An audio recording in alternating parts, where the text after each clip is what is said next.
galab wanaagsan waxaan ahay Zaki Iraale ciriiriga ka jira magaalada Muqdisho wuxuu astaan iyo halgan joogto ah u yahay shacabka Soomaaliyeed ee ku dhaqan balse ka waran bisha Ramadaan iyo ciriiriga wadooyinka Cabdullaahi Yuusuf Aadan ayaa hadaba inaga waramaya shanta galabnimo iyo wadooyinka caasimadda kanina waa isgoys ka mid ah isgoysyada caasimadda oo dhinacyadiisa ay isaga yimaadaan baabuur yar iyo weyn isugu jira oo hal ujeedo kale safarkooda hadda waana inay goor hore guryahooda tagaan si uusan qalqiil iyo dib u dhac uga gelin afurka inta ay ku jiraan safarka muuqaalkani waa amin jidadka magaalada ay isku ciriiriyaan gaadiidka dadweynaha oo bajaajleydu kaga jiraan safka hore doonista ah in rakaab badan u degdegaan guryahooda si ay ugu afuraan aalaaba ma lahan damaanad sugan in badan waxa ay ku dhammaystaan gaariga dushiisa iyagoo wixii ay heli karaan mararka qaar ku afbilowda inta ay ka gaarayaan guryahooda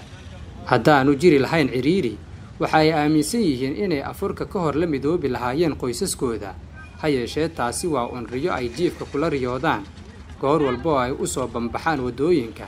ayayse ku baraarugaan in caasimadoodu tahay mid ka mid ah kuwa ugu mashquulka badan Afrika ciriiriga ka jira Muqdisho waxa uu mar walba ahaa dhibaato joogto ah gudaha bisha Ramadaan kuma sii jirto waqtiga ciriiriga ayuunbaa in yar ka soo horumaray amintii lagu yaqiin laakiin maalmuhu waa isku mid dharaar walba saxmadda wadooyinka ka taagan waxaa kaliya la dareemaa galabgaab kasta marka saacadan oo kale la gaaro waayo cidna ma jecla in gobolku ugu dumo gaariga dhexdiisa ama iyagoo ku sii dhow guryahooda uu aadaanka ku yeero Muqdisho waxay taniya muddo la dhacaysaa ciriiri aan yareen oo ka jira wadooyinkeeda mana ahan la yaab iyo sir in badan ka dahsoon bulshada